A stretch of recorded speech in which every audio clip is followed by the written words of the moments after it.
रुक्मा देवी और प्रभु दयाल जी ने आज कितने सालों के बाद आखिर अपने दम पर अपना एक छोटा सा घर बनवा ही लिया। रुक्मा देवी की शादी को 26 वर्ष हो चुके थे।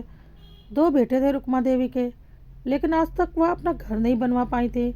घर परिवार की जिम्मेदारियां, बच्चों की पढ़ाई लिखाई, सुई दवाई, इन्हीं सब जिम्मेदारियों में उलझी रही। छोटी सी तनख्वाह थी प्रभु दयाल जी की, एक छोटी नौकरी करते थे वह, इसलिए कभी अपना घर नहीं बनवा पाए।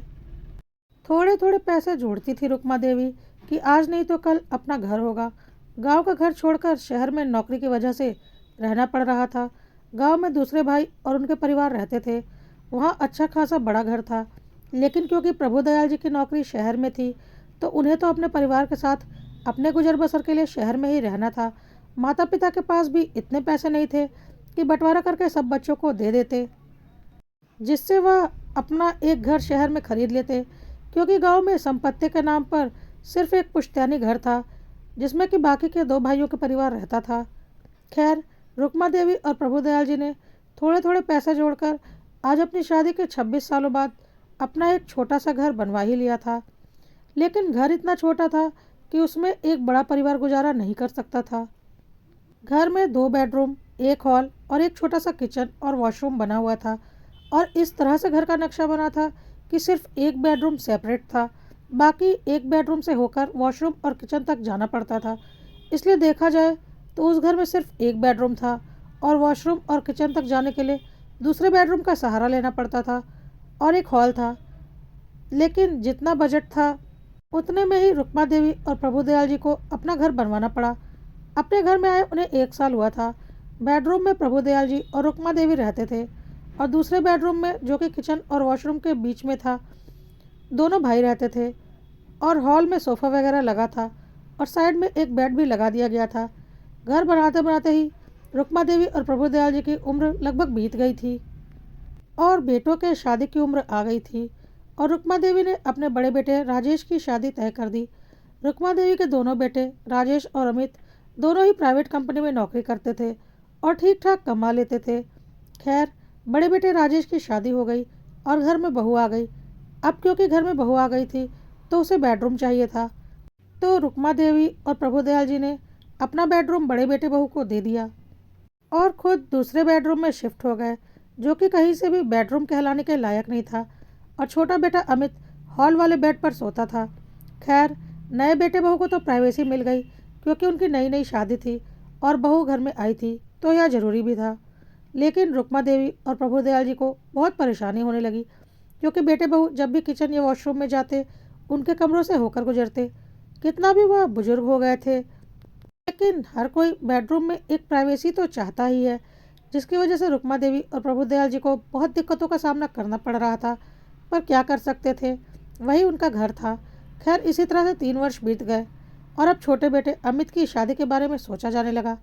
लेकिन प्रभुदयाल जी का कहना था कि अमित की शादी करोगी तो छोटी बहू को कौन सा बेडरूम दोगी, क्योंकि अमित और राजेश भी अभी कोई बहुत बड़ी नौकरी तो करते नहीं थे, तो उन लोगों का भी इतना बजट नहीं था कि अभी अपने घर में ऊपर के फ्लोर पर दो बेडरूम बनवा ले ताकि रहने की समस्या हल हो जाए।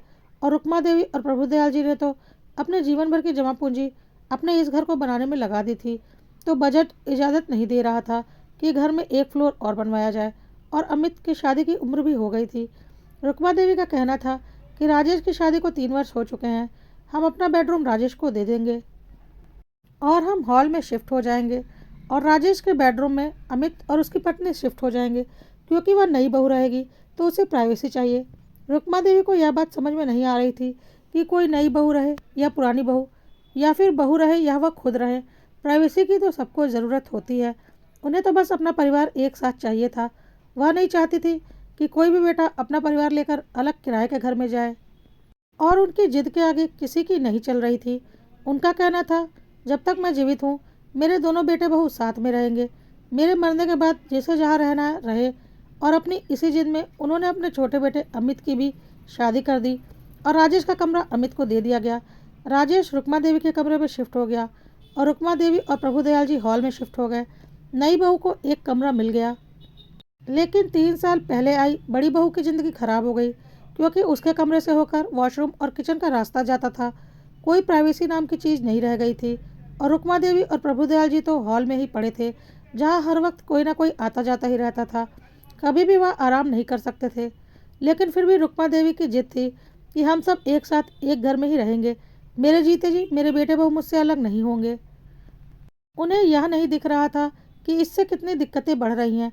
प्रभुदयाल जी का कहना था कि जब बजट हो जाएगा तो हम ऊपर के फ्लोर पर बच्चों के रहने के लिए अलग बेडरूम बनवा देंगे, या फिर ऊपर एक फ्लोर और बनवा देंगे, ताकि दोनों बच्चों को अपना अपना फ्लैट मिल जाए।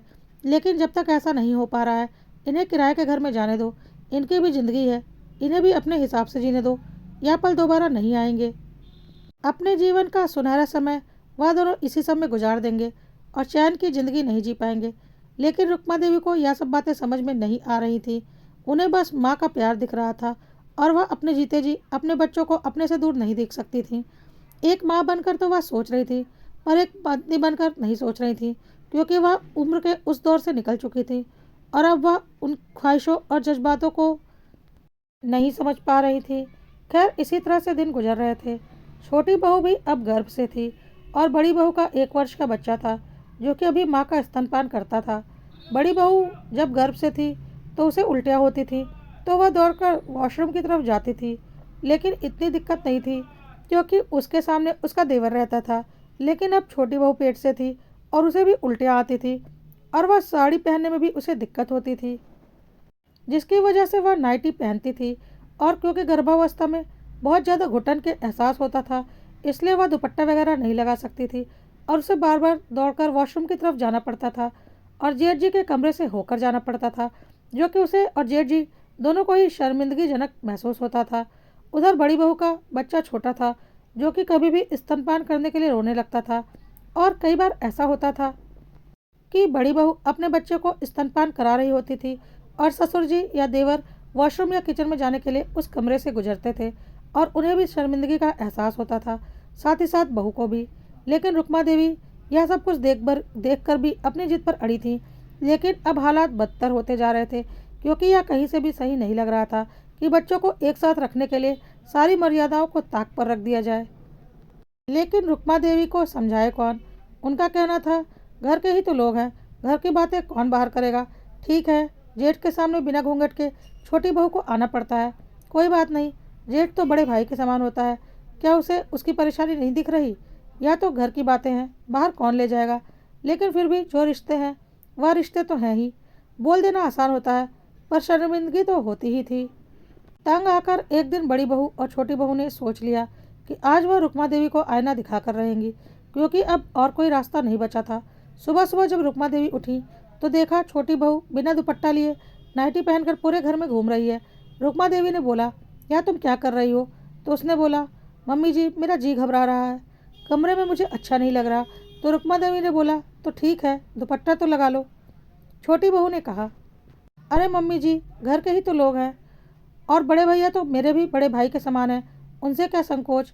वैसे भी क्या बिना दुपट्टे के मैं उनके सामने नहीं गई हूँ, और जब कोई पर्दा रह ही नहीं गया तो दिखावे का पर्दा करने से क्या फ़ायदा। रोज़ रोज़ जेठ जी को और मुझे दोनों को शर्मिंदगी का एहसास होता है।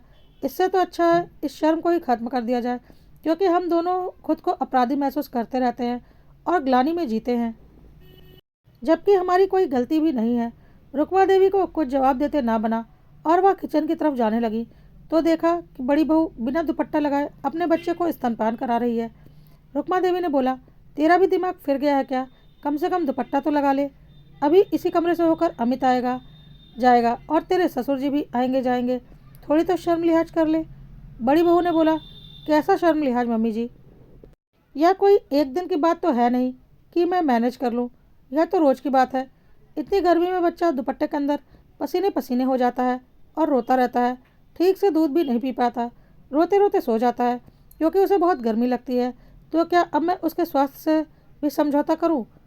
मैं उसके स्वास्थ्य से समझौता नहीं कर सकती, और इसमें मेरी कोई गलती नहीं होने के बावजूद भी मैं खुद को अपराधी महसूस करती हूँ। और वैसे भी क्या ससुर जी और देवर जी को पता नहीं है कि हमारा घर कितना बड़ा है और हमें उसी में गुजारा करना है।